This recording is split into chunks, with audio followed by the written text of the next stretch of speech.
Well, welcome back, folks. I am Chris Elmore. This is Ruts, and Ruts, and today we have an awesome show. I have been pumped about doing this interview since starting the show. We are 8 episodes in, and I'm getting to bring on Karl Meltzer. So for those of you who are in ultra running and know who he is, then you understand that he is one of the greatest ultra runners of all time, holding all kinds of world records. But for those of you who don't, Karl is someone that I reached out to a while back. I talked to about him in my 26-week series, talking about how I was struggling with the training plan I had kind of pulled off the internet and put together, and was really getting beat up with the amount of mileage that was required. And probably 12 weeks ago or so, I was listening to a podcast, and Karl was on there, and he was talking about the ability to run more than 20 miles, and most people don't have the ability to recover from that, and ultra training not really requiring the need to go beyond that. So that really struck a chord with me. And right after that podcast, I sent him a message through his website. He offers coaching services, and reached out and started talking to him about it and explained what I'm doing and what I've been going through. And we've been working together since. He's been creating my training plans, and I'm just excited to bring him on today to get to talk about, one, preparation as a new ultra runner for myself and running this 100. Any words of wisdom he has. We are just a few days away, as well as talk about some of his background, the things he has coming up, and then tips and things that he would offer to beginner ultra athletes, as well as the services and how he approaches coaching. So I think all of that is going to provide you guys with a ton of insight, and I have really enjoyed working with Karl. But before we get to that, I just want to give a shout out to Head Sweats. I always talk about Head Sweats and headsweats.com. I'm an ambassador, love their product, been using it for years, way before I was an ambassador, since 2006 when I was doing triathlon. They've got hats, beanies, visors, all kinds of products for headwear. So check them out. You can use the code CJ25, that's CJAYE25, and you're going to get 25% off of everything on their website. So check it out. Like I said, I love the quality of the product. It is just really, really high quality. Second thing, just want to say thank you to my Patreon supporters. As always, I am extremely grateful for all of their support. You guys have constantly been there, and the Patreon crew just continues to grow. Want to give a shout out to Marcus Adolfson, James Davis Ford, and I want to say Ian Blair. Hopefully I'm not pronouncing that wrong. Usually Ian is, Lane Blair. I apologize. That's not an I, that's an L. Lane Blair. I have yet to reach out to thank him personally for becoming one of my Patreon supporters, but I will be doing that in the next day or two. But all of these folks are helping support what I am doing, and that is by jumping on my Patreon crew. Allows me to justify putting more effort in this, offset some of my cost. And I've already been getting messages from folks that have been part of my crew for 3 months. They received a coffee cup in the mail, Rocks, Roots, and Ruts coffee cup. So people have been psyched because that's been showing up. And I'm getting a ton of messages from folks that have been receiving their Rocks, Roots, and Ruts shirts. So if you're still interested in getting those, you can jump on Rocks, Roots, ruts.com, and there you're going to be able to see the products that I've put together. I have designed them all as far as the logos and the look. You've got Rocks, Roots, and Ruts. There's a bunch of other stuff like shirts and coffee cups, so check that out. But I'm only a few days away from my race, so I am in total taper mode, just running 5 miles or less pretty much almost every day. Took this morning off, and I've got a couple of trail runs this weekend. I've got family coming in town right before I'm headed out to the race, so I'm trying to get organized before all of that happens, and just so that I'm mentally ready and not stressed out when I'm leaving and they're here, and just the times lined up kind of funny, but I think I'm ready, and we're going to verify that right now. So let's jump into the video with Karl. Out, trail run.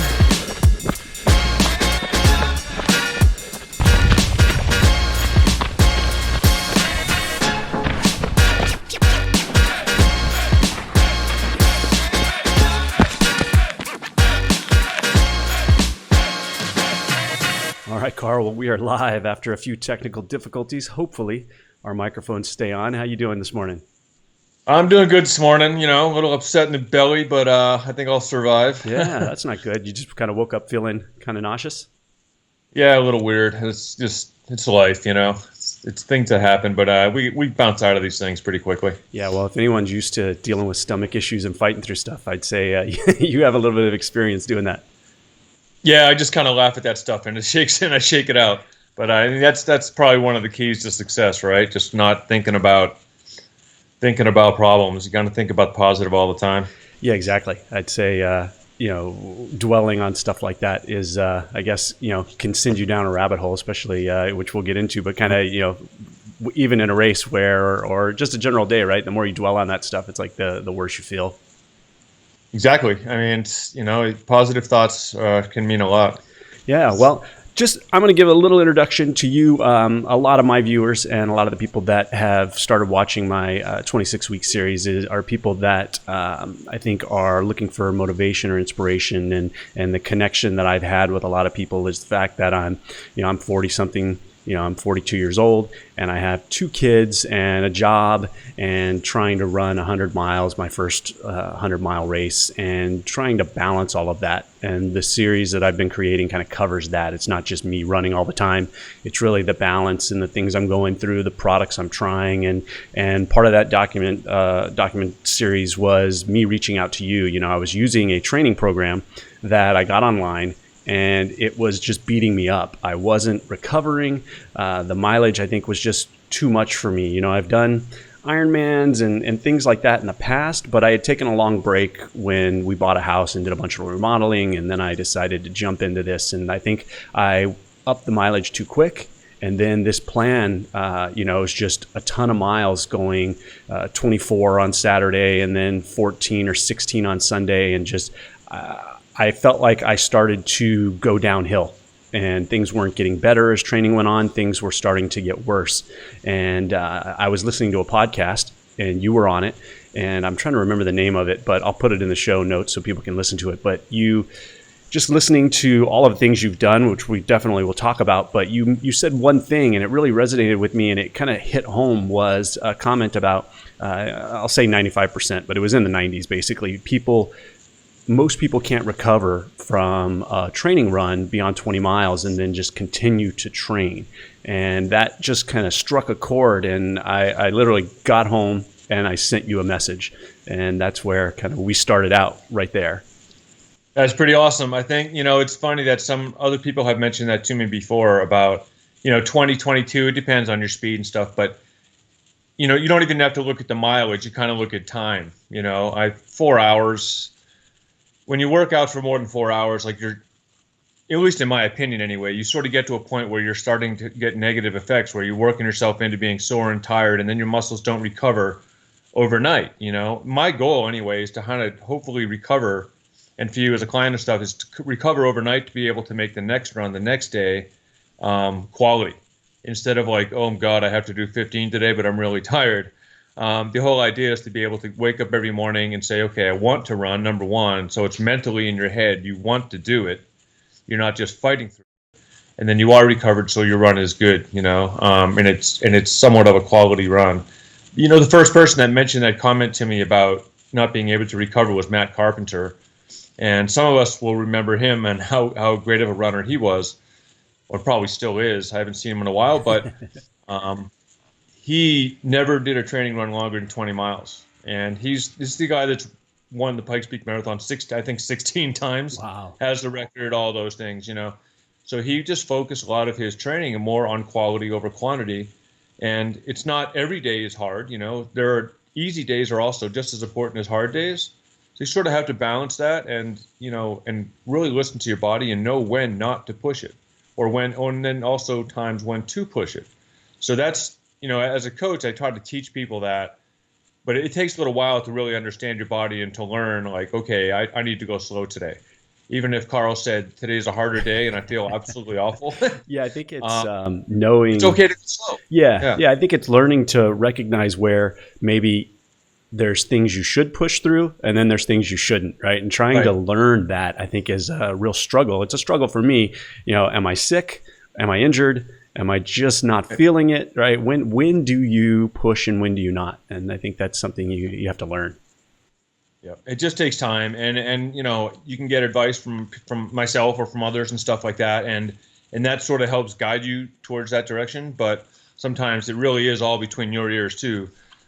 You've got to really just listen to what your body's telling you, and like you mentioned, doing too many miles. A lot of times people will do those long runs on the weekend, the 24 and then the 18 after that or something like that, and they're really training themselves to go down that rabbit hole and to kind of overtrain and train themselves to run slow. Yeah. You can sure you can muscle through that, but you're starting to slog, you're starting to shuffle instead of really run. And that's just teaching yourself to run slow. Yeah, that's You're probably not going to run a PR by doing that, That's just my opinion. It's worked for me for a long, long time, and I think it's important to try to share that with others if I can, if I can help. I think that's one of the things I struggle with the most is trying to adjust the speed at which I train at. It's one thing to go out and say, I'm going to do intervals, right? And you're running on a track and you kind of are forced to run fast. But then I feel like I struggle on a daily basis of going out to do my runs, whether it's a 3-mile run or a 20-mile run, and adjusting the pace. I always seem to fall into this. For me, it's a 9 to 10 minute mile, and knowing that, hey, I'm running 100 miles. There's no way I'm going to maintain that pace, and training the body to run slower. Right. I mean, 9 to 10 minute mile, 9-minute mile is 15-hour 100, right? So exactly. A few of us have done that, but it's pretty rare. I don't care who you are. If you look at the list at the end of the year, there's 10 or 15 people that did it all year. So when hundreds are I really like that distance because there's so much more between your ears than it is just banging out a 50K, or even nowadays 50 milers can be quite fast. For the elite guys, for others it's different, but the bottom line is that you really just you just got to know what you got to just think about. Like the 100 miles, you have to just think about just keep turning them over slowly, and you're going to get there pretty quickly. It's kind of a weird thing, but if you can still run or jog, I should say jog really, the last 30 miles, you're going to do well. I paced a friend of mine at the Antelope Island 100 this past weekend, a week ago. And my goal with him was, he's a client of mine too, but my goal with him I said after mile 70 is to not get past after mile 70, right? So you sort of have to manage your pace early so you're able to still have an effort the last 30 miles. We passed 13 people, no one passed us. Wow, yeah. So we did great. That was a perfect, to me, it was a perfect run. But then the question always arises, well, did I go too slow too early and I could have gone faster? Right. Well, I mean, who knows, right? I mean, you have to run 75 of them like I have to figure that out. But that's just something that you learn over time. When you go into your first 100, you're going into the unknown. Right. And whether someone coaches you and says, do this, do that, I can assure you that you'll get to mile 70 somewhat delirious, seeing into the stars. It might be dark out, and then you sort of have to get that mental feeling is like, this is what it's about. It's hard, it hurts. You're going to be sore. Don't kid yourself, That's the truth. Everyone is sore. The guy who wins and the guy in the back of the pack. So you just have to mentally stay in the ball game and keep it between your ears and stay positive. Negativity will come from not eating. Right. Right. I mean, 100 miler is not a buffet line. It's not, you don't just eat as much as you can because you're burning all these calories, because if you eat too much, you'll get nauseous like I was this morning. Thank you, Tums. Tums did well. Feeling a little better. But that's the kind of thing you learn over time too. There's a certain protocol for amount of calories, water, and all that kind of stuff, but there's so many variables out there. Learning how to adjust to the variables and learn how to deal with issues is really will make you a successful ultramarathoner. Yeah, I think that's one of the things that I lack in this event is that knowledge of, okay, something's going to go wrong, right? It's long enough. Everyone says that it's long enough. Something's going to go wrong, or multiple things are going to go wrong. And it's how you adjust and react to that to get yourself back on track. But that's exactly how it's exactly right. You don't know what's going to go wrong. I've often said too, like I've run about 75 times at 100 miles and, the AT a few times, all these long things. And I've just learned how to punch through that wall or that barrier. People call it the wall at the marathon at mile 20, but you got to learn how to punch through that and deal with issues. On about 5 of my races out of those 75 have been like no issues. Yeah. Right. So what's the percentage on that? Like 7% of the time, right? So, so it's tough. So you have to expect things to go wrong. You hope they don't, but you expect something to happen. And for me, at this point, I just kind of laugh at those moments. I kind of mostly have an iron gut, with the exception of this morning. But a lot of people have stomach problems out there, and usually those can be resolved by either just slowing down a little bit, so your body can process your calories a little bit better. That's usually the breaking point. Okay. So you just have to accept the fact sometimes, okay, well, I'll slow down a little bit. I'll walk a little bit, just kind of shake this off. And many times that you can bounce back. But the key is to know, usually your stomach problems come from eating too much, right? So think of your food intake, or your mouth, if you want to call it, as a funnel, right? So you put everything in the funnel. If you're filling up your tank with gas and you're going through a funnel, your oil through a funnel, and it overflows, that's probably not good for the engine, right? Exactly. So that's kind of a good analogy, I guess. But that's exactly the thing. Right. People eat too much, and then they say, why am I feeling crappy?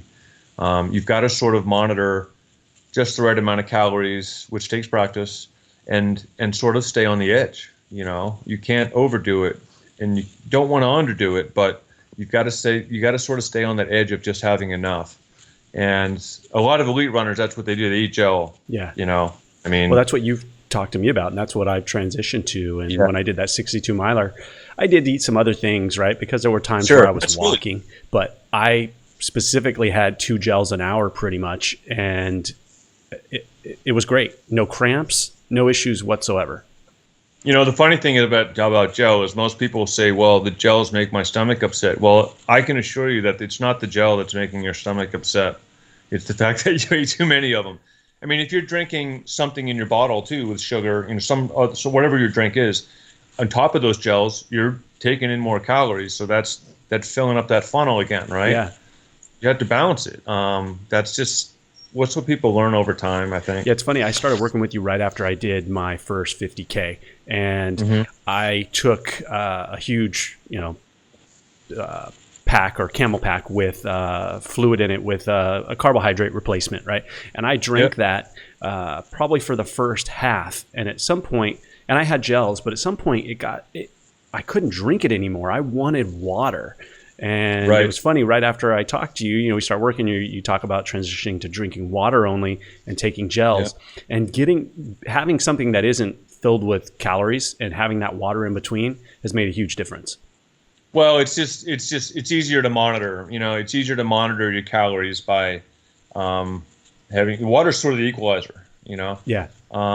That's the thing. And, it's funny you mentioned that. I just read this just the other day about Matt Carpenter. I go back to Matt Carpenter again, but Matt, when he ran his Leadville record, right? I was actually there as a spectator. I remember that year, and it was his first 100 or second 100 because he failed the year before, but he had this methodical approach, and Matt is very methodical, more than anyone I've ever known. But he took 3 sips of his carbohydrate. He had a drink, not gels, but he had 3 sips of his drink every 10 minutes, and he calculated the amount of sips was like 290 million, whatever it was, he calculated the next absolute number at the end of the day, right in the end of the race. But what he was really doing, it's just monitoring his intake of calories. It was like 50 calories every 15 minutes or something like that, whatever it was. Wow. But it was right about those numbers of 2 to 250 to 300 per hour, and he nailed it. Yeah, it's funny. So it was really like I say people too. Take your food in like an IV drip, and that's essentially what Matt was doing. And he was he came back stronger, and that record still stands, so Yeah, that's awesome. Pretty incredible. Yeah, for me, it's funny. I do so many things. I'm an engineer, electronic engineer, so I do so many things like an engineer, like trying to calculate calories, or even, it's sad to admit, but I've taken and mapped out 1 to 100 miles in Excel and figured out exactly the minute that I should be at. Or if I wanted to get to a 24-hour race, it's like 2 miles in, you got to be at 28 point, whatever minutes, and it's ridiculous how much of that time I've spent thinking about stuff like that, which it all goes out the window when you get into a race. Well, we all think about weird stuff out there, and people ask me what we think about, and I'm like, I don't know. Could be the branch on the tree or what I did last week playing golf. I don't know. Your mind wanders. Yep. But it's just staying positive is really the key to it, no matter what you're thinking about. Yeah. Well, before we go too far, just because I mentioned that a lot of folks, I know they're familiar with you, and they've probably seen your Netflix movie, which actually I just watched again because I knew when I watched it there were things I was thinking about, and so I wanted to be able to ask you about it. So I actually watched it again last night, and it's a great series. Nice. But for those who don't know, obviously you've got a ton of records. And, from the most 100-mile wins, and, correct me if I'm wrong on any of them or if any of them have changed, but, most hard rock wins, most Squaw Peak, there's a bunch of those, as well as, I think it was the most wins in a calendar year. You're extremely accomplished. You hold the record on the Appalachian Trail. Just very accomplished. Yeah, I've got a few things, and I'm getting older and slower these days. But it's been, I really focused on in 2001 when I won Hard Rock for the first time, and I broke that record by 3 hours. Now the record's been long since broken by a lot more, but at the same time when I ran that day and I finished and everything was great and groovy, I really kind of fell in love with that distance. And then I sort of focused on, that was sort of my primary focus. The 50 milers didn't matter much to me anymore. I still ran them, but I wanted to win hundreds. And, there's guys out there nowadays that could chase that 40 win record. They're going to be doing it for a long time, but nowadays faster guys aren't running 6 or 8 of them a year. They're running 1 or 2. Well, that's something else I connected with you on, was the fact that you are 51.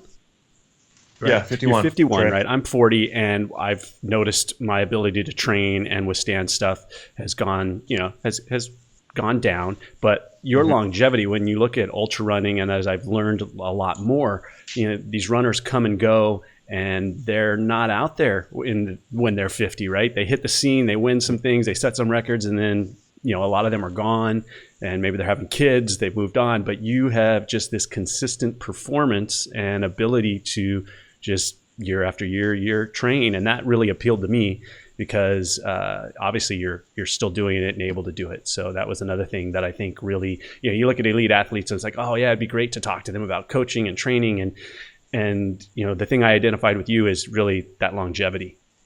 Well, it kind of goes back to that same concept of no runs longer than 20 miles. Like I don't run 100 miles a week. I've never done a 100-mile week unless I run a 100-miler. Right. So I do about, I'm going to say 55 to 65. They're not easy miles. They're mountain miles. We're not on the treadmill here, because I do not run on the treadmill.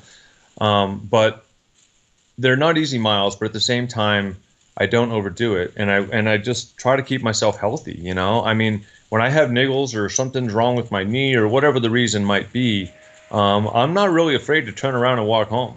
Yeah. And I've done that I don't do it a lot, of course, but I've done it before. And I just tell myself, well, this is smart. This is the right thing to do. Pushing through that 8-miler because something's wrong at mile 2 is like not worth it to me. Yeah, because the long-term effect could be way worse, I guess. Yeah, so I just want to be able to run and be happy, and I don't have kids. That was the choice, and you're right though. A lot of elite runners, by the time they're 35, then they have 2 kids or something like that, and they all have jobs, and it's hard. I just took the different focus and different path where I worked at Snowbird and I was a bartender all winter long. So I worked, I skied a lot. I worked at night, so I could run in the day, or I could ski during the day, and I saved all my coin for the summertime, so I didn't have to work much, so I could run. I mean, not everybody can do that. Yeah. But that was a choice that I made, and I just wanted to focus. I wanted to make my life the way I wanted it to be, not down the typical career path of many people, which is nothing wrong with that, but it's just my career path was this, my business plan, so to speak, was to not work until I'm dead, so. Yeah, no, exactly. Yeah. I mean, why, you can save all your money for retirement, but you can't take it with you. So the bottom line is that I've kind of just managed it the right way and just try to enjoy life as best I can. Yeah, and if you get to retirement, you can't do the things you enjoy because you're too old. Well, that's the thing. That's exactly right. That's the thing is that, yes, you may have $3 million, be set for life, we'll say, when you're 65, but you got about, I'm going to guess you have at the max, and there are certainly exceptions, but 15 years after you're 80. Right. And that's saying I get to go play golf when I'm 77. And that's, my dad is 76 and he's still hiking up mountains and doing things. Yeah, he looks in incredible shape when I saw him in the, from the documentary. For a guy 76, it's like, oh my God, your dad's nut. He's like, oh, I'm slowing down. Well, yeah, you should be. But he's active, and he always says too, you don't get old if you keep moving. And I think it really resonates with me too, is that, people retire, then what if you have all this money to retire, what are you retiring to sit on the couch? Yeah, exactly. Well, no, retiring to do something. So I think it's important just to keep moving. All my life, I always keep telling people that I am retired now. I'm certainly work plenty, but it's sort of at my own discretion in a way. Yeah. I mean, I work at home, that I work at home. So it's like, it's so much better than having to go work for someone else. Yeah, exactly. I mean, it's funny you talk about, your dad. My wife's father is in his 70s. I think he's 73 or 4 now. And almost yearly, I go back. We're always there at Christmas in Vermont. He's in Burlington. But there's been years where I go back and it's in February. And him and I spend a good 3 or 4 days hiking and snowshoeing and cross-country skiing, and he is out there in incredible shape. And he says it, he gets up and exercises every day because he knows if he stops moving, there's no recovering from that. Right. He's doing it exactly right. And you don't have to do a ton every day. You just kind of get out and move around, and you're good to go. Yep. Now, a few things. So a lot of people have seen the documentary, but I wanted to ask you, I got introduced to your wife in that movie, seeing her coming out and supporting you. And it's really cool to see that because I talk a lot about my wife supporting me. Obviously, it's not in that capacity, but being there and being there for me. Now, I did some searches. She, if it's the right person, she does quite a few events herself. Is that true? She's run a few ultras. She's done a couple hundred. She's done Pinhoti, Wasatch, Bear. She's finished all of them. She's also dropped at Wasatch and Bear too. But regardless of that, she gets out there. She's got a good group of friends and that she runs with all the time. And it's great to see her moving like that. Yeah. I mean, when I first met her, she had run like a mile one time on a rail trail. And that was an accomplishment, which is great. It's cool. But then she met this nut and now she does longer stuff, and she's pretty good at it. I mean, she's not going to win the race unless it's local. Well, it's okay. I'm never winning a race either. But it's okay. She likes doing it, and I think I'm really proud of her for just being who she is and getting out there. Yeah. Well, I think that speaks volumes to it. It's interesting. I always tell people that if they're in a bad place or they can't seem to get their diet going or whatever it may be, it's like, look who you're surrounded by and who are your influences on a daily basis. Because obviously she had never run, but now, she's been with you for, however many years you've been married, but she's doing hundreds, right? And how the influence of what you're doing has affected her directly. Well, yeah. And like when I was on the AT, I said, who gets to do this stuff, right? I mean, when you're out there in the woods and you're like, you don't have to respond to anybody's call or whatever. It's pretty nice. Yeah. So just got to tell you got to accept the good times and just relish times that you're out there, Yeah, I think that's something I try and tell myself is, I'm doing, when I'm out there and I'm struggling, it's like, I started this because I wanted to do this, right? I wanted to be out here. And part of 100-mile or any race is that challenge and the obstacles. It wouldn't be what it is if there weren't obstacles you had to overcome, and trying to reinforce that, when you're in those bad situations, it's hard to do, but that's what I try and keep in mind. So it makes us stronger mentally overall for whatever you're doing. It's important to push through things like that. Now, I want to talk a little bit about your coaching services, because I've had a lot of people who've, since working with you, have sent me comments about, what's the training like and the approach, because, obviously you're very accomplished elite athlete, but you work with a variety of athletes. Obviously you're working with me, and I'm just a middle of the packer, never run an ultra before. So, I wanted to get an idea of, the clients and how you take on, people just contact you, and then your approach really. Well, I'm very simple, and I think you see that. I don't put together a 20-point routine daily for people. For my suggestion is that to run your best, you must run the most, right? And that doesn't mean you shouldn't do other things. It doesn't mean cross training is bad. I'd rather use cross training when you need to use cross training. In other words, if something's wrong. But I really keep things very simple and keep the approach very positive and happy in theory. So if you get your miles in, you do your homework, so to speak, you will improve. And then once you reach a certain point where, okay, I'm improving, I'm getting fast, but what can I do to tweak that extra 5%, And that's when you start doing other things, like you start working on your speed, maybe on your form, depending on who you are. But it's something that nothing's going to be really technical, My coaching comes from experience. It doesn't come from going to get a degree at school. I dropped out of college, and I'm not proud of that. Don't get me wrong here. I'm just saying that I learned. It's all about experience for me. I've been around it so much that I've seen just about every issue. I've had just about every injury. Not that I'm a doctor, but I have learned a lot about what the protocol is to treat certain things, and when to push it and when not to. And I think that's important for my clients to understand that. When you have a problem, and I can't diagnose it over a screen or something, but I can at least direct you in the right way, whether you need to see a doctor or not. Sometimes it's just little issues like loosening your laces on your shoes because your top of your foot hurts. Right.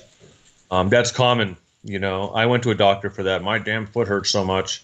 And he's like, well, I'll loosen your laces.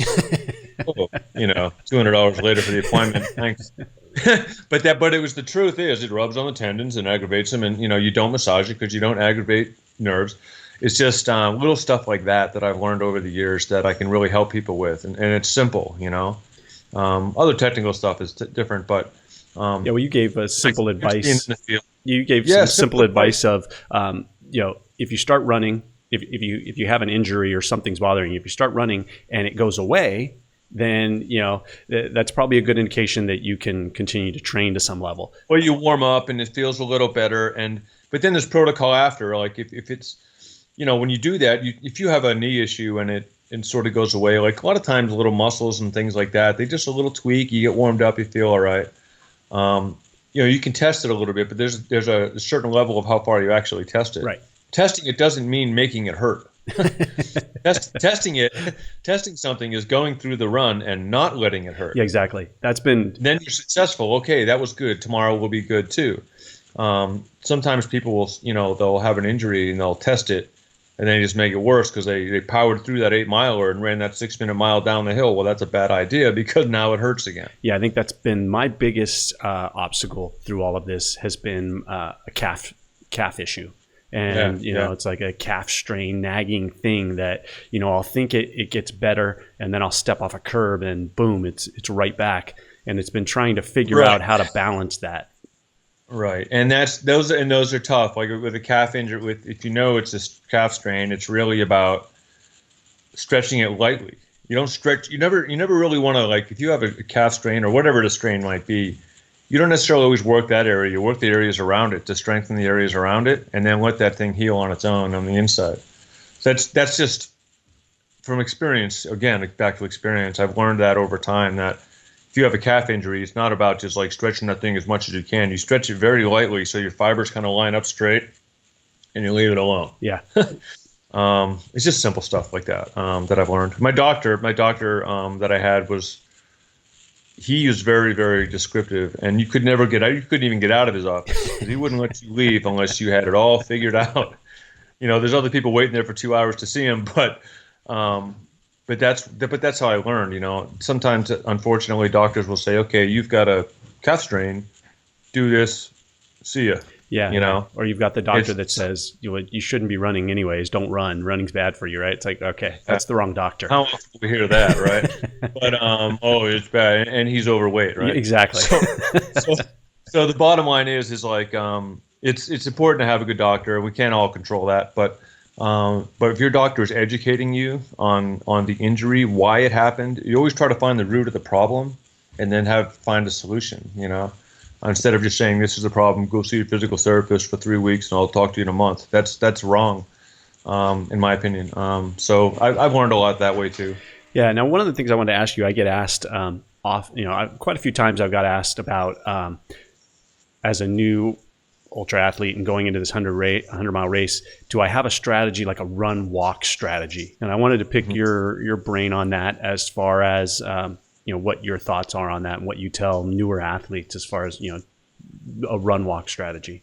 Well, you're looking at a 72-hour race, but trying to do 130 hours. Is that right? Yeah, I kind of picked that as a runcation in a sense. I've got kids, so it's like a perfect 3-day getaway, go up there. And I knew even if I did the 100 that I'm not going to want to jump in the car, drive home, and start doing chores and throwing my kids around in the pool, right? It's like, okay, I want some time off after. So I might get to the 100-mile mark and be like, you know what? I'm just going to hang out the rest of the weekend. I don't know. Yeah. But yeah, my goal was I looked at a lot of the races. I said, okay, most races I felt had a 30-hour cutoff. And this isn't a hilly race. It's a looped course. So I look at it as kind of an entry for me to just get my mind wrapped around it and go through the whole thing. But I wanted to do sub 30. The more I've done it now, it's like it'd be really great to get as close to 24 as I could. Well, here's the thing. So you don't really know what to expect. Again, we're going into the unknown. But the run walk strategy is not bad. I don't think that's a bad idea. You're going to walk some. You're going to walk some. Don't kid yourself. Everyone will walk some. The guy who wins the race will walk a little bit probably. Even if he runs 14 hours, he will walk a little. The bottom line is you have to start out in your comfort zone. You cannot get out of your comfort zone of like your jog. Like it has to feel easy. That's always my biggest thing. That first mile has to feel easy. It's so easy to go to the front of the pack or just run with your friends and run too fast. You can't let yourself get sucked into running with others. I mean, you're going to be running with others, especially on a loop course, but it still has to be your pace and your feel. So you got to start out easy. And if you feel like you want to walk when you're eating a gel, walk for a little bit, eat a gel. But you're going to have ups and downs. You're going to have this time when you feel like you might feel like Superman at mile 60 for a little while because things were right, the temp's right, everything's clicking, right? But then 10 minutes later or 20 minutes later, you might be, my stomach's a little off, So things are going to go back and forth. You sort of have to manage those times as you go along. But a slow jog, I've always told people a slow jog is better than no jog.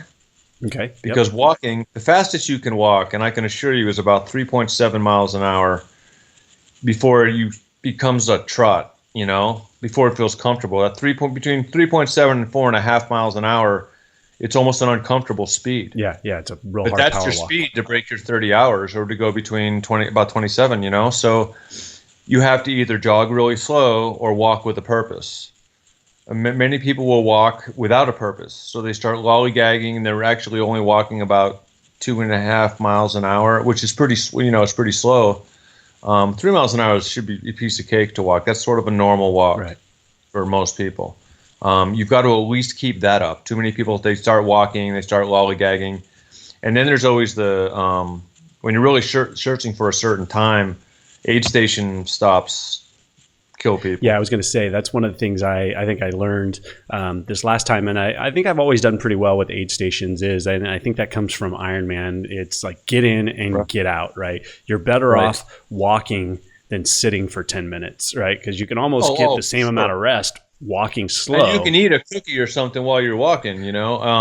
And you can, I always say all gels, but you can eat a cookie here and there, little stuff. It's like whatever looks tasty on an aid station table, whether it's salty or savory or whatever. is probably what your body wants, just never in large portions. It's always small, nibble and sip, Yep.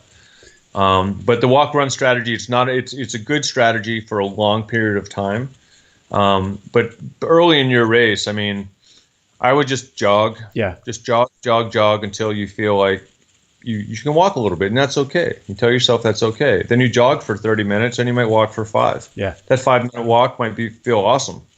Just because you're using other muscles too, to run, for guys that run 24-hour races, that run around a track or even a mile loop or whatever that is, it's flat. Yep.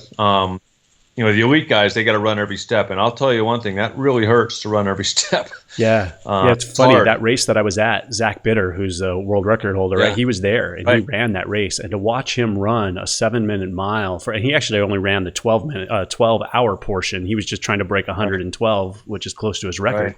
I mean, he was running a 7-minute mile for 12 hours straight. Right. It's insane. Well, he's a machine, so you got to push him aside. Oh, yeah.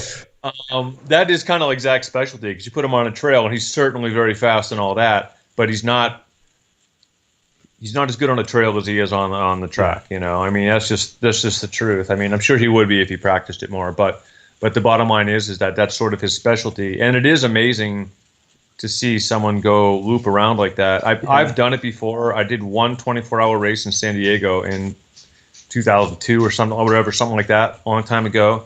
Well, I went 71 miles, took a nap in the 8th lane for about 6 hours, and then I bailed out and I drove home.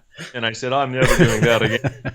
So the thing was, it's so repetitive that you use the same muscles all the time. Yeah. And I ran for about 60 miles. We were running about 8-minute miles. Okay. 2-minute laps, which is pretty fast.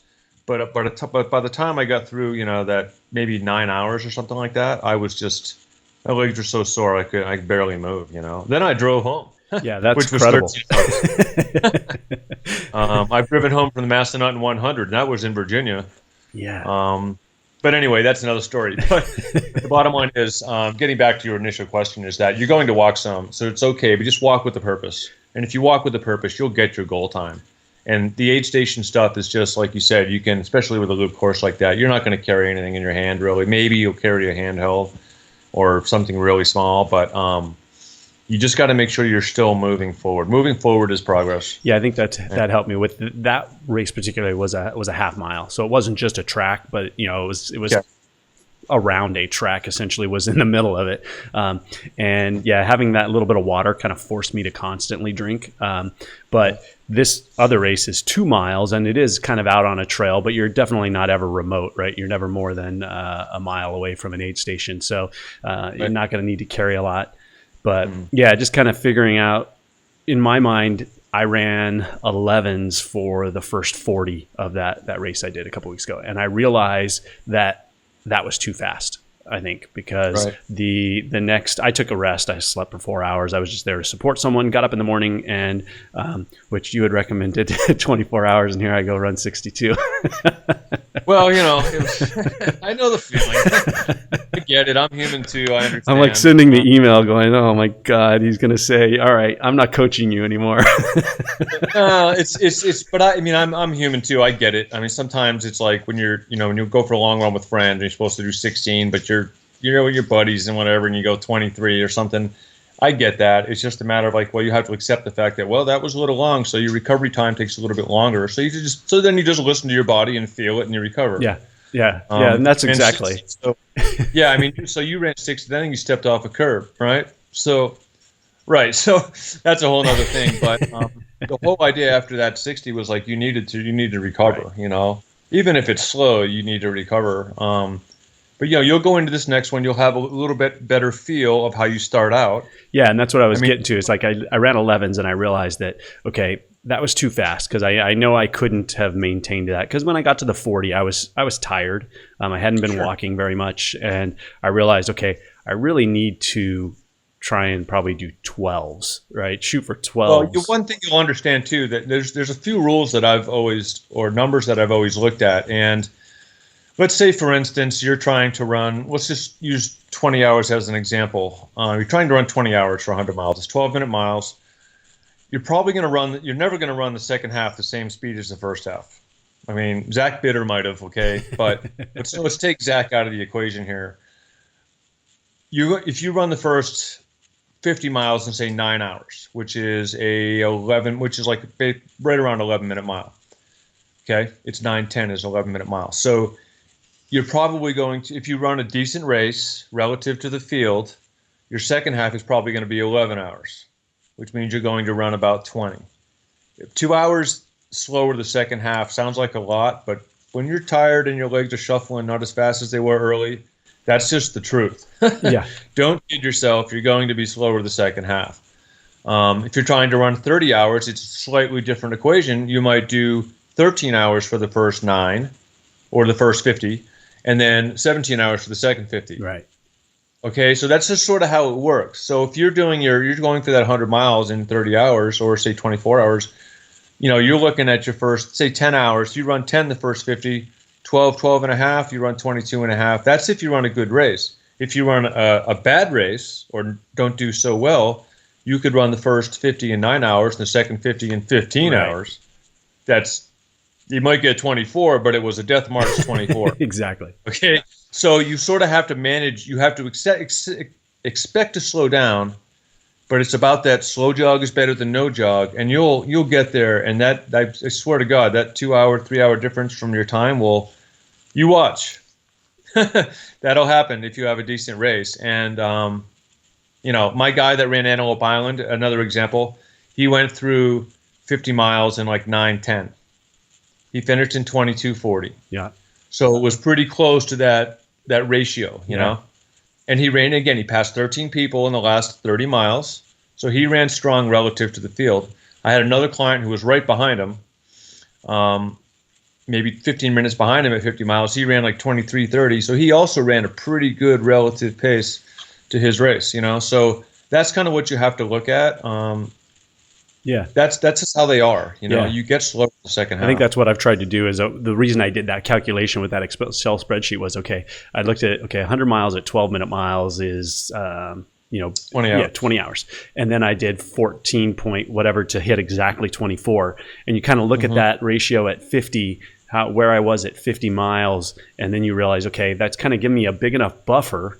I don't know if it's big enough, but it's giving me a buffer so that as I do slow down, you'll make that time up. you'll start chewing. And I always said, rabbit rarely wins. Rabbit, like the buffer is always saying, well, I can bank miles. Anybody who's trying to bank miles, the teller doesn't take the money. Okay, the teller doesn't take the money to bank the miles. Right. Just say, hey, you want to keep trying to deposit, go for it. But that's just kind of how it is. You can't think about banking miles. If you feel good at mile 75 of 100 and you're still jogging and moving, you become the hunter, not the hunted. Right. Yeah. So you're looking, I can catch that guy. So when I was with my boy at Antelope Island, I would, the first person we picked off was pretty quick. It happened very quickly because he was close. But I said, there's one, and then the next goal was like, there's two. But don't rush to get to that second guy to pick him off. Just slowly catch up, And 13 people later, reeled him in. It was pretty cool because the fire in his eyes was strong because he was always chasing someone, as opposed to looking in that rearview mirror. Oh, was that guy with the light catching up to me? Yeah. That's the difference of having fun and not. And if you run a smart race, you'll be the hunter and you'll have a really good time and you'll be fired up to go to the next one. Yeah. It's funny. There was a guy that when I ran Catalina, that 50K, he had that mindset. And we were in the last 5 miles or whatnot, and him and I started talking and running. And he was talking about that exact thing. He's like, my goal at the second half of the race is to try and pass 3 or 4 people per mile, right? Just try and just reel them in slowly, get them behind me. And it just helps pass the time, helps keep them motivated. Mm-hmm. Yeah, I mean, you don't want to be the guy that's blowing up and bonking. I've been there. It's not pleasant. But it's just that. But that's the smart way to run a race. There's people like the fast guys that go out and take the risk of blowing up, and I think that's certainly entertaining to watch a race like that. But it's more risky for the guys running in the front. I've always been sort of the don't go out too hard guy. And hope to have, and I'm patient enough that I can hang hang out and hope that my last 30 miles is good. Yeah. Usually it's okay. But it hasn't always been perfect, but it's not a perfect world, so you can't expect everything. Yeah. You can't calculate it. It's no. Yeah, it's hard. Yep. Well, cool. Well, as far as people getting in contact with you and people that are considering doing an ultra, what do you recommend? Is it, what do you look at coaching? Is it kind of the fit, obviously ultra runners, or do you work with marathoners? What, because I've got people of all ranges, from people trying to do a 5K up to an ultra, it is in their dream. I'm definitely more of an ultra runner. I'm not your 5K coach. I think, and I say that with confidence, is that I don't bring that really technical data and speed work to the table. I more or less, I'm working in your head, what you can do to succeed, whether it's from efficiency, from the amount of miles you do, overtraining, undertraining, injury issues, stuff like that. I can help you with that kind of stuff a lot. I'm a trail runner. If you're a treadmill runner all the time, sometimes it's okay, I get it. But that's not necessarily my specialty. But put you on trails to make you better at trail running is really what I do, and really what my specialty and what my experience comes from. Yeah, that's been one of the things you've continued to push. Yeah, I'm running one road marathon. I'm never going back. It's too painful. But it's just, think of what your objective is, and then, I'm a trail runner. So that's my my specialty. Yeah, one of the things you said to me was, obviously the course I'm doing is not real hilly, but you still emphasize getting in the hills, getting in the trails, because they're, like speed work in disguise, and getting out there and still trying to get the elevation in. And well, hills are your friend too. Hills, because if you're running up even if the hill's gradual, your cadence is a little bit quicker if you're efficient. Mm-hmm. That actually helps speed work. It's sort of like poor man's speed work, where it helps your cadence work faster. Now, if you're running a flat 2-mile loop like you're going to do, that cadence makes all the difference.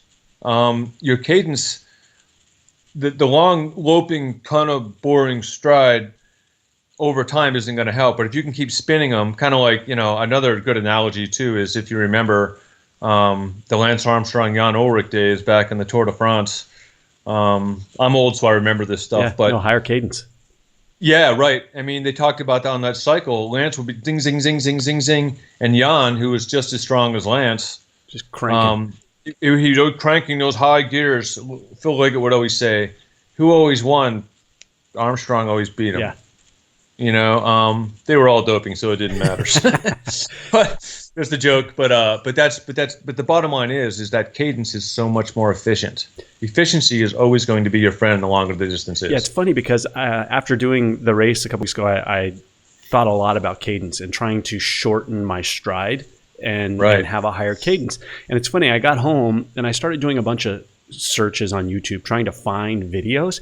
And I swear, every video is increase your stride to run faster. And it's like, wait, is there no content out here about running smaller steps, being less stress on the body, a higher turnover? I could hardly find anything. Right. And it's true, though, if you're running the mile, you want a longer stride. Yeah. The elasticity of your muscles, sure, of course. Yeah. But it's different when you're running for 15 hours. I mean, the only person that has a long stride in 15 hours is Jim Walmsley. I don't know anybody else who has a stride like that, right? And Jim's a friend of mine. I know him, and I watch him run, and I'm just like, oh my God. But he's also 28. He's young, and he's built like a superstar. So he's got that stride. He's run under 14 minutes for 5K. So that's pretty speedy, right? And he's got that long stride. He's very unique. But most guys, Jeff Browning, he doesn't have a long stride. He's got a fast cadence. Yeah. I've got a reasonably fast cadence. I look at my Coros watch, and I have this new watch that tells me my cadence, and I never really looked at that much. And a strong cadence is about 180. So both feet, 180 per minute, I think. So my stride was running about 190. Was running like or 90. Yeah, 190 for both. Yeah, so 95. It was faster, and I was like, wow, it actually is a pretty fast cadence, And then I have other people that I coach, and their cadence it's 160, 155, and say, well, you've got to work on that turnover. You got to pick them up, put them down, And that helps your trail running too, because when you're running on a technical trail, you need to pick them up and put them down. Yeah, taking those small steps. You've got to sometimes. On a trail, it's important to run over the rocks, not around and through them. And that makes the difference of people being strong at technical trails or not. Technical trails are what I've always done best. So I go to races that are technical, where relative to the field, I do better. If it's smoother, I don't do as well. But that's just because I've learned to run over the rocks all the years. The Wasatch Mountains are prime for that. It's all rocky here. It's tough, it's steep. Yeah. So that's just, it's my skill set. But the cadence thing will always help you on a long distance race. Yeah, it was something I noticed when I was, watching the Made to Be Broken, the documentary on Netflix, is looking at the way you step and your cadence, and as you ran, and watching that it is shorter and it is a higher speed, and that kind of reinforced for me that you just need to keep those steps. Well, when you do 50 miles a day, your stride gets kind of short. So it is funny when I see myself running on that film too, is because, and normal running is a lot faster, but on the AT, after you do those many miles per day, your run's about 4.5, 5 miles an hour. That's about all you got. Yeah, I can imagine watching that, and analyzing. It's a matter of being able to do it all day, Right. And you hike. You hike a ton. You saw the diet on the AT was cinnamon buns and Red Bull. It's the reason I run. No. Right. Well, I mean, it's that goes back, going back to the diet thing. It's so much easier to go gels and water. But on something like the AT, you're not moving as fast. You're hiking. Your body will process food a lot easier. So you're able to just suck down the calories. Like I could eat a fat cheeseburger on the AT and just keep going. Yeah. I ate a pint of ice cream in 3 minutes and I kept going. And you're doing that day in and day out. I mean, right. There's no way you can go into at least for me, when I did Ironman, you can go into a certain amount of a deficit because the race has an end point. Right. Not 40 the days. AT, you can't go to deficit. Just keep on eating. Yeah. And you slow down a little if you have issues. I didn't have one stomach issue on the AT the whole time. Yeah. So it was never a problem, But that's different. It's really, not many people get to do something like that. It's very different. But in a race situation, just think IV drip. Yep. Well, I don't want to keep it too long, but I did have a couple questions before I let you go on your AT. As a novice and not knowing a lot about, I've learned about it when I've done some research on the direction. You went a certain direction. You went from north to south, and that's your record. Is that correct? Well, I do have the record southbound. Yeah. I mean southbound, right? Southbound, north to south. Southbound. Yep. But, the record's been broken by two people now, going both north. Okay. Yeah, that's what I noticed. Right. Now, the difference between the two, people ask that all the time, which way is faster? Well, I go, I don't know. I haven't gone north yet. Well, I was curious. That was where I was going. Yeah, well, no, I'm probably not. I won't do it again like that. I mean, I'd love to.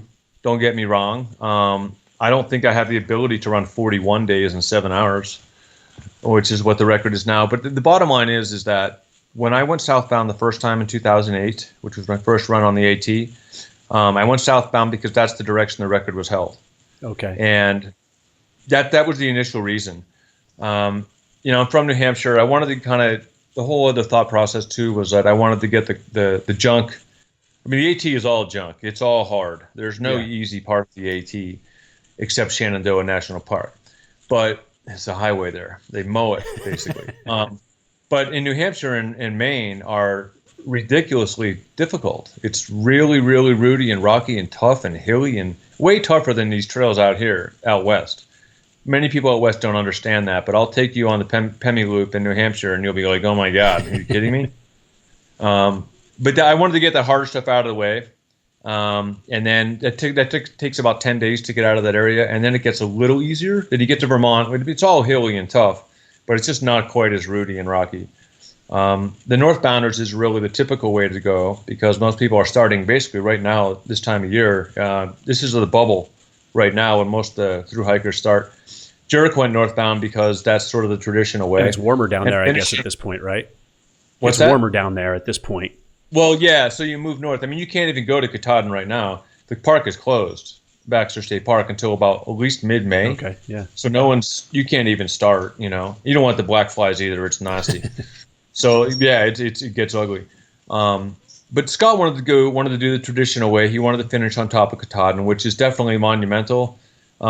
Finishing on Springer Mountain in Georgia is kind of like you're just standing in the woods. It's not even really it's a summit, but it's not this iconic summit. So the finish isn't really as dramatic. But any way you look at it, it's hard. I mean, it's, if you go through the hard stuff first, you think that's good, but you're sort of more worked over. Right. A lot of people say, it takes about 3 weeks to get your trail legs till you're just so used to going every day. But then you hit Maine. A lot of people say it's a warm up for Maine. The whole AT is a warm up for Maine, because Maine is, New Hampshire really too, is just ridiculous. You're getting that done in the beginning and just wiping yourself out potentially. It's not, there's no switchbacks in Maine. You go straight up. You can see a boulder field and you're like, what? And the blazes go right up through the boulders, So it's I just went that way because I knew it. And then because in 2014 when I tried again and I failed, again, I knew it more. And then 2016 when I finally went, I went and did recon in my car. I drove the whole AT. I went into Maine. I did 6 days in Maine to make sure I got it right by myself. Okay, yeah. I wanted to go alone, as to not have somebody with me in Maine. I wanted to do it alone to see if I was confident. And I was after I did it, and I was like, okay, I got this. I need to be at X point after 6 days, because Maine is complicated. If you're going to do only van support, then there's a long section, an 8-hour section behind Sugarloaf where you're alone. Yeah. And that's moving fast, See, that's really cool to get to hear that side of it, because you watch the documentary and, it kind of starts with a little bit of the history. Obviously, you had done it and you were attempting again. Sure. But the recon is some of the coolest part. I just watched the rock climbing. Oh, I just forgot Alex's. Alex Honnold, right. Yeah, what was it called, though? I just lost it. What the heck was the name of it? Oh, now you're killing me. I can't remember. Oh my God. Well, we all know Alex Honnold did El Cap. So, but either way, it was the buildup, right? There was a lot of shown of what went into it, and you talking about that is really cool to actually hear that's what I'm always interested in, is the research portion of it and what you took to get there. Well, I know every road crossing. I knew every road crossing, where every grocery store was for my crew. I did this all for my crew. Where the grocery stores was, how long it would take. It wasn't really about looking at the trail. I knew the trail. I'd been on it a number of times. But driving to all those points and having those, we had paper maps, like those benchmark paper maps. The big long ones. Can all use, we can all use GPS these days, but GPS doesn't work everywhere. My crew from Red Bull, who was doing the filming, they said, "Oh, we'll just drop a pin." I'm like, "Dude, you're not going to find that pin in Maine because they lose service." Yeah. Right. So I mean, they figured it out, but the bottom line is like it's not quite that easy. So I had all my maps, those benchmark maps, and I had written notes on everything from where to go. Don't go this way, go this way, whatever. And that was very important for my crew in many situations where the GPS didn't work. Yeah. You'd be surprised where their phone doesn't get service in Massachusetts. Things like that. Like, you kidding me? I don't have service here, but you don't, because it's woods. It's different there. Yeah. So that recon was fun. I mean, it took me a month to drive the whole thing. A month, on my own self in the car. I camped most of the time. And then I hotel once in a while, to catch up with other things. The cool thing about that, though, is that is an experience that you weren't in pain in, you weren't suffering, right? So you really probably enjoyed it. I ran every day, like 10, 12 miles. Yeah. I mean, we hiked. That wasn't hard, but I got to go out every day in the woods. It was wonderful, and then I'd move forward, and then it was great. That's cool. And Red Bull was really fortunate to stand behind me in doing that, because they sort of wanted me to do it in 2015, and after 2014 and I failed, I was like, I'm never going back to that trail again. And then we talked about it and then moved forward. But having that support is priceless. I think that seeing that in the film was kind of eye opening. You have a support team, but what I thought it did a really good job was highlighting how critical they are and how much work they're doing. Yeah, I mean, Eric Bell's the guy with the beard. He and my dad too, who doesn't sleep. Eric, every morning he woke up at about 4:15. He made my coffee. I have a little AeroPress. He made my coffee, and he'd wake me up at about 4:30 or so. I'd sip. I didn't drink the whole coffee. I drank some of it. I'd have a quick breakfast, a light breakfast, and then I would leave by 5 every single day. And the guy did that for 45 days.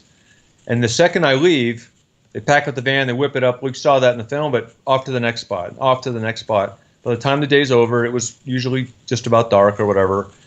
And then, they made dinner, they cooked all this stuff. And Eric was a superstar at that. I mean, he used to live in my house. I rented rooms in my house when we were both ski bums. So we're good friends, right? Yeah. So he knew me. He knew how to make me laugh and smile, which is important.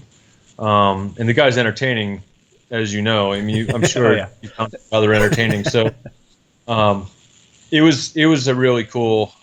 Having him there was really special, and the crew is really important because if they're not positive, I'm seeing that. Right. In 2014, my crew, which was also included Eric, but there were a couple others, and they got in arguments. They were disagreeing. And I was seeing that, and that wasn't good for me. They tried to hide it, and they did a decent job hiding that, but yeah, but you feel that, right? And then you leave knowing that that's there, and then you've got to come back to that at the end of the day. All my thoughts were about the negativity that I just saw, not the positive things going forward. Yeah, nothing. So, and that goes back to the 100-mile race you're running. It's just and this is nothing like it, but I'll equate it to it for all those folks who have kids. It's like when you leave work and your kids are fighting, or when you come home and they're fighting, it's like, oh my God, you dread that. And it can only be amplified. I can only imagine, right, that type of stress that gets added to what you're doing. The other thing I wanted to ask you about, which it's mentioned briefly in there, was swimming. Do you not swim? No, I don't really. I can swim. Don't get me wrong. I can stay afloat. Okay, but I just never really grew up swimming. It doesn't. I mean, the fact that my wife said that she kicked my ass swimming. She would. She actually grew up swimming a lot. She had a pool at her house, that kind of stuff. I just didn't do that, and I'm not the biggest fan of water. Okay, like you can't breathe underwater. How good is that? No, but the bottom line is, I just was never really a swimmer. But yeah, she kicked my ass swimming. Yeah. And the funny thing too, Harvey Lewis, who did the AT, he swam the Kennebec River. Oh, did he? Yeah. In Maine, yeah. When he came, he was northbound too, and he's a good swimmer. The Kennebec is it's at least 100 yards wide. It's a big river, and when the river's it's dam release, so they release it every morning about 7 a.m. and it gets pretty low, but you don't really know how low it is. You look at it and it's like, it looks pretty low. You can cross it. And we looked at it most of the times when it was higher, and we were like, it looks pretty low. We can cross it. On the recon, we saw that. And then we saw it when it was really low. So we're like, you can't really cross that when it's looked low the first time. Anyway, and I never would have swam that. I'll take the canoe any day. It's legit. It's not like it was against the rules. Well, I looked at that and thought, man, and get out of that and then be soaked and trying to do what you're doing. Yeah, it's the Kennebec. It's cool to take the canoe. is a cool thing. I mean, I had the ferry guy. I had him show up early at 6 a.m. We worked out a deal. He showed up at 6 a.m. and I bought him a few cheeseburgers. Not really, something like that. But the bottom line is I sort of worked that into it. Yeah, cool. To my adventure. But but it was a cool experience having the canoe ride. When I ran, just this one last thing about that, in 2008 when I did that, it was the wettest month or the wettest week in Maine's history when I started, which was a bad idea. Wow, yeah. When I got to the Kennebec, it was running 6 feet over flood stage. Holy so Lord. I got there, and the ferryman knew I was coming. So here's the river like 10 feet deep, and he got me across that river. It's flat, but it's just running pretty strong. The current's amazingly strong. We had to paddle 200 yards upstream along the bank and then get across. Yeah, that's the thing. It's always deceiving, right? You don't know how fast it's going when you look at it. It's like, oh, that's not that bad. The current is really strong. That river, the current, you lay in it just to take just to clean yourself off or feel good in it. Even when you're laying in it a foot deep, it's like, this current's strong.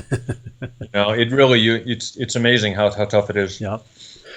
Well, cool. Well, before I let you go, I just wanted to summarize. You've got a bunch of stuff going on here over summer. Obviously, that's your highlight. I did have one question. Do you do any cross country skiing since you're up there with the snow all the time? I don't. I should.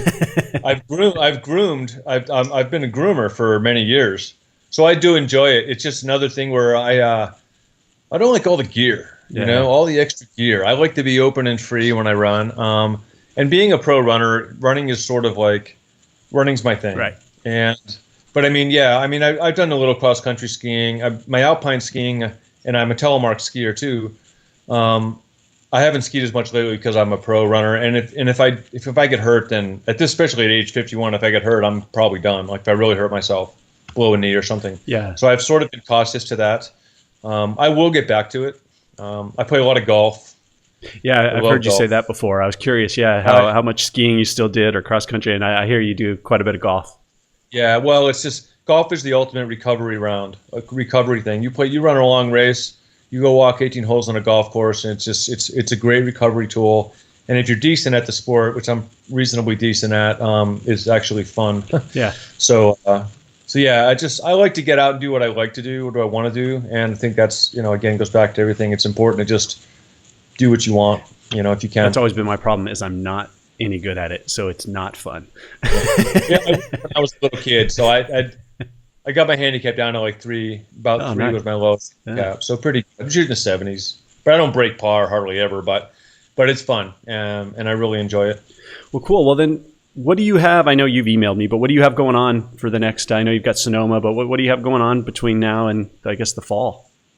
Yep. Yeah. Again, Sonoma 50 in a couple weeks, and then you're going back to the AT, right? Well, the LT, long trail. Yeah, the long trail. Yep. So the Scout Mountain 100 is on May 31st. I'll do that. I'll jump in my car. Eric Bell's the guy with the beard, who I'm doing the long trail with directly after that. So we'll drive to the East Coast, and the long trail will be my recovery from Scout Mountain 100. It might hurt the first week, but I'll get better. And we're going to hike the long trail. It's 273 miles. That's awesome. I didn't realize it was him that you were doing with. Yeah, it's going to be awesome. And we're just going to hike. There's no rush here. Yep. So we're doing that. I have a wedding to go to in early July. I jump back in my car. I drive back to Utah. I put on the Speedgo 50K race, which is like 12 days later after I get back. So I'm going to be like hammered at that time doing stuff. And then the Ute 100 is August 9th. And from that point on, I have my sights on the Moab 240, but I really haven't decided that yet. Are you thinking about doing that? I'm thinking about it. The question is, do I really want to do it? The long trail might tell me that. The long trail, even though we'll be carrying a backpack and stuff, it's about the same distance. So we'll see how that all pans out. Other than that, though, I just hope to have a good summer, healthy, and not get injured, and just keep rolling on with life. Yeah. Well, thank you so much. I appreciate it. It's been really cool to be able to work with you and see the way you've kind of changed my training, and you've increased the days I'm training. So I'm running more, but running less mileage in any one run, which is cool because it's spread it out. I feel like I've become more recovered, and I've slowly gotten past some of the things I'm dealing with. There's never a day where, I might have an issue with my calf, but I'm not going out dreading the run, and I'm not feeling like I'm not recovered. And even after doing that, the calf will come around. It's just a matter of again, you don't test it and make it hurt. You just you use it and try not to let it hurt. Yeah. And then it'll come around. What I was amazed at is, I did that 62, and I'll say it was leisurely in the sense of that it was 24 hours, and I did 40. I took a nap, and then I did a lot of walking the next day. Right. But I was amazed at coming off that Sunday night. I felt pretty bad Saturday night. I felt pretty bad when I got home. My legs hurt, but by Sunday afternoon and Monday, I didn't even really felt like I had run. So I attribute that a lot to the volume that, I feel like running more has really helped a lot. Consistency. It's the consistency factor. Too many people do these big long runs on the weekends, and they run once or twice during the week. It's just the fact that they don't recover from the weekend run. By the time next weekend comes, they might, but they had nothing in between. So the consistency factor will, over a long period of time, will usually work out better. Yeah. Well, cool. Well, thank you so much, Karl. I appreciate it. And I'm only what is today? Today's Friday, so I start next Thursday. So it's ticking down. Yeah, I'm so excited. It's gonna be, it's a whole new. Just do your thing. There's no need to rush. You will get 30 hours easily. Like you said, the leisure you can do it. It's just remember that it's between your ears, and just keep keep a smile on your The face. mental game, right? Try and stay happy. It's all in the mental game. Well, it's funny because you say keep a smile on your face. When I did that race or that one a couple weeks ago, the woman who runs it, this 100-mile club, she said, every time I saw you, you were smiling. And I told her, I said, well, I'm trying to have fun, right? I'm trying to remember that I'm doing this because it's supposed to be fun, right? Right. Exactly. It's supposed to be fun. Yeah. You just have to accept the fact that it's going to hurt. Yep. Well, thank you so much. I appreciate the time. And in the future, maybe we'll chat again. Yeah, we will. Right on. Thanks, Chris, for everything. Yeah, thank you. Well, that is it. I hope you enjoyed this episode. That was really, really awesome for me. I have been emailing with Karl and we've been communicating, but this was actually our first face-to-face conversation over Skype, and I'm glad you guys got to see it. Obviously, you can tell he's a very laid-back guy, just upfront, straight shooter, will help you get to where you're going, and he's got a wealth of experience and knowledge. So for those of you who are looking for a training plan, I started out trying to find something on the internet, and it's find something free. The reality is the amount of money you're spending on gear and on the amount of time, 6 months of training and supplements and the race fee and all of that, working with someone like Karl is extremely beneficial because they're going to give you a reality check. They're going to look at what you're doing. They're going to adjust the plan to what you're capable of doing. And that's exactly what he's done. And so if you want, check out karlmeltzer.com. I'll put it in the show notes. I'll put a link to his videos for if you haven't seen it. All you have to do is do a Google search and you'll find so much information on him. But again, I hope you like this episode. If you do, leave a comment, let me know, give it a thumbs up, give me some feedback if you want these types of interviews and those types of folks on. Up until now, I've been getting people that are training for their first run or have done different runs, but I haven't been going after elite athletes or coaches per se. And while I think that's really interesting, there's lots of shows like that. So I want to make sure what I'm doing is entertaining and adding value to what you're looking for. So give me that feedback. And again, thank you so much. And by the time you see this, I will have completed my race because this is coming out I won't have completed it. I'm going to release this show the morning of the race start. So by the time I do another show, I will have done the race and I'll get to fill you in on all of the ups and downs and hopefully the successes that I have achieved. So you guys have a great week. Thank you for supporting. And I will see you soon. Out, trail run.